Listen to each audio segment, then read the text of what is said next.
Fala galera, tudo bem? Rodolfo Marques do Vamos Pra Bolsa aqui, e no vídeo de hoje eu quero falar com vocês sobre os fundos imobiliários de recebíveis, porque por mais que os fundos imobiliários como um todo estão negativos nesse ano, quando nós olhamos para os fundos imobiliários de recebíveis, aqueles que investem em ativos de renda fixa estão com uma boa performance. E nesse vídeo eu quero mostrar para vocês justamente como analisar esses fundos imobiliários de recebíveis, ou seja, quais são os pontos importantes para que vocês possam escolher aí bons fundos imobiliários desse segmento. Então confere esse vídeo até o final.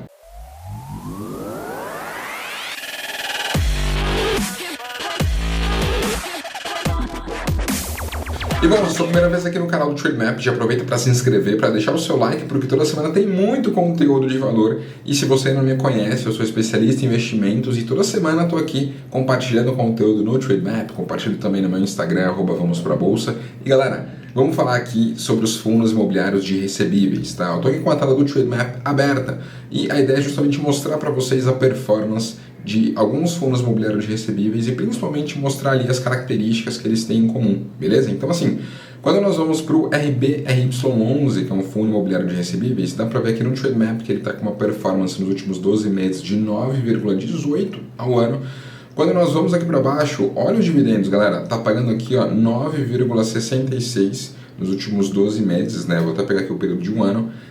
E o que é interessante é que isso daqui é isento de imposto, né? A última distribuição que ele fez agora em novembro de 2021 foi de R$1 por cota, o equivalente a 0,98% ao mês isento de imposto. Então isso é de fato bem interessante, mas tem algumas métricas aqui que valem serem estudadas para saber se esses fundos valem a pena ou não investir, se eles estão caros ou não, tá? A primeira métrica é a relação preço-valor patrimonial, tá? Nós temos aqui no Trademap esse indicador e ele vai mostrar justamente o preço atual do ativo, né? O preço nós temos todos os dias aqui essa cotação variando em bolsa, então nesse caso aqui estava 101,84, esse é o preço de fechamento. E aqui nós temos o valor patrimonial por cota, ou seja, é pegar todos os ativos que o fundo imobiliário tem em carteira e dividir pela quantidade de cotas emitidas. Então, o patrimônio líquido dividido pela quantidade de cotas, nós chegamos aqui a um valor de 103,41, beleza? Com isso, nós temos um preço, valor patrimonial de 0,98, ou seja, esse fundo ele está negociando com um desconto de aproximadamente 2% em relação ao seu valor patrimonial.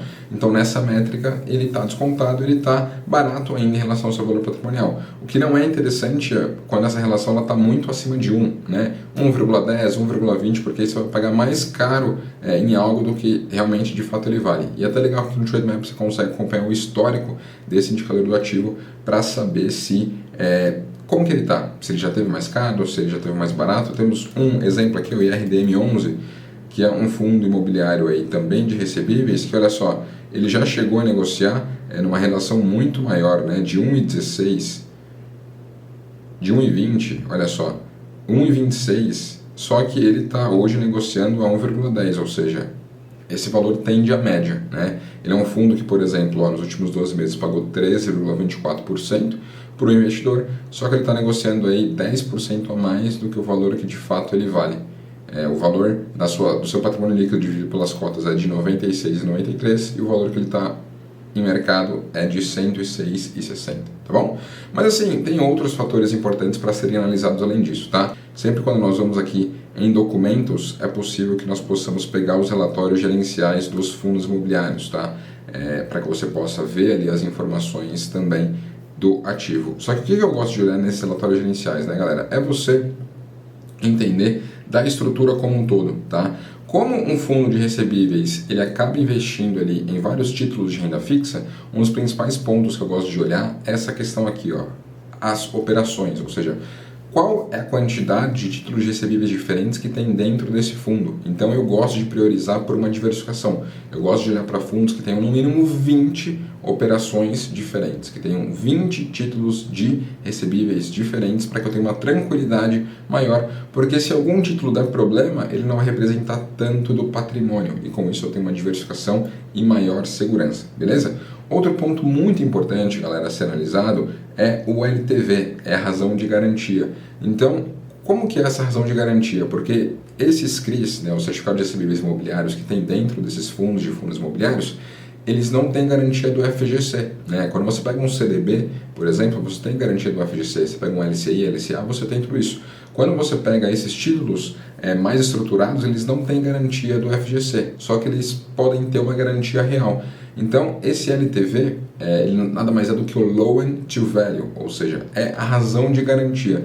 Nesse caso desse fundo aqui, a razão de garantia é de 51%, ou seja, para cada R$51 que ele empresta via esse CRI, ele vai exigir uma garantia de 100, ou seja, é uma razão de praticamente 2 vezes aí. Ou seja, se ele emprestou ali 10 milhões de reais para uma operação, ele vai exigir um imóvel que tem o valor aí de 20 milhões, desculpem, para que seja de fato a garantia desse fundo imobiliário. Então isso também é algo bem interessante. E um outro ponto é isso daqui, galera, indexação. Porque vocês vão dar uma olhada aqui, ó, justamente porque no relatório gerencial temos aqui algumas informações relevantes, tá? E uma das informações é justamente quais são os ativos que nós temos aqui, né? Quais são os CRIs que nós temos. Então dá para ver que essa carteira é bem diversificada, ela é bem pulverizada, tá vendo? Temos aqui, ó, mais de 20 operações diferentes, né? Como estava lá em cima, 24 operações diferentes. E aí nós temos aqui, ó, uma taxa de aquisição mais um indexador. Então, por exemplo, esse primeiro CRI aqui, ó, ele vai pagar IPCA mais 9% ao ano. Esse CRI Pinheiros vai pagar CDI mais 5% ao ano. Esse CRI Cabeúva vai pagar de forma pré-fixado 8,25% ao ano. Esse CRI Gramado vai pagar IPCA mais 9% ao ano. Então é importante você olhar também para o indexador, porque ele vai dizer respeito a como que você vai ser remunerado. Porque assim, nós estamos vendo hoje um cenário que a Selic está subindo e a inflação está subindo também. Então todos os indicadores estão para cima e nós podemos ter um cenário aí de ser bem remunerado, como esse fundo está fazendo agora. Só que nós podemos ter um cenário também oposto. Quando a inflação estiver controlada e o juros estiver maior do que ela, nós tendemos a ter uma inflação caindo, como nós vimos ali de 2016 até meados de 2019. Então, nesse cenário, nós podemos ter ali a inflação caindo. E se você tem muito título indexado à inflação em um cenário que a inflação cai, a sua remuneração diminui. Porque se a inflação, por exemplo, atualmente nos últimos 12 meses está perto de 10% ao ano. Então, se eu tenho aqui um título que paga IPCA mais 9%, no composto dos últimos 12 meses vai pagar 19%, certo? Os 10% da inflação mais os 9% da taxa de aquisição. Só que se eventualmente tiver um cenário que a inflação caia bastante para 3% ao ano, por exemplo, nos últimos 12 meses, e somar a taxa de aquisição, o retorno total dessa operação vai ser de 12% ao ano, ou seja, bem menor do que no outro cenário que eu expus para vocês. Então, é importante também, quando você olha para fundos imobiliários de recebíveis, considerar esse fator indexador, tá? Não é legal estar só em um, tá só em CDI, tá só em IPCA, tá só em algo IGPM. Eu particularmente não gosto disso, de você estar exposto a só uma coisa, só um cenário. Porque, por exemplo, aquilo que era só CDI mais alguma coisa, quando nós tínhamos ali Selic a 2% ao ano, estava bem complicado, né? Imagina ali um título pagando CDI mais 4% ao ano. Você pega a CDI que estava 2%, mais os 4%, estava dando ali algo em torno de 8%, então, algo em torno de 6%. Então não era algo, tão interessante. Mas agora em um cenário que CDI está 7,75% e paga mais 4% ao ano, poxa, você tem mais que 10% nessa operação. Então por isso que é legal ter essa diversificação. E até aqui mesmo dentro desse próprio relatório, galera, tem um comparativo bem legal, justamente para mostrar o quanto que esse tipo de fundo imobiliário de recebíveis consegue exportar bem ao longo do tempo. Então esse fundo aqui, ele começou em abril de 2018 e ele tem um retorno total ajustado, né? Seja pelos dividendos que foram recebidos ao longo do tempo, mais o que variou a cota em bolsa, o equivalente a 314% do CDI no período, né? Ou seja, mais que 3 vezes o CDI no período estando exposto aí nesse fundo imobiliário. Então realmente os fundos recebíveis eles podem ser bem interessantes num cenário de juros mais alto, num cenário de inflação mais alto, e você consegue se beneficiar disso, mas tem que se atentar a esses detalhes que eu passei aqui para vocês, beleza? E quero saber de você aí, qual fundo imobiliário de recebível você tem na carteira, qual é o seu queridinho? Deixa aqui nos comentários, e se curtiu esse conteúdo, deixa o seu like,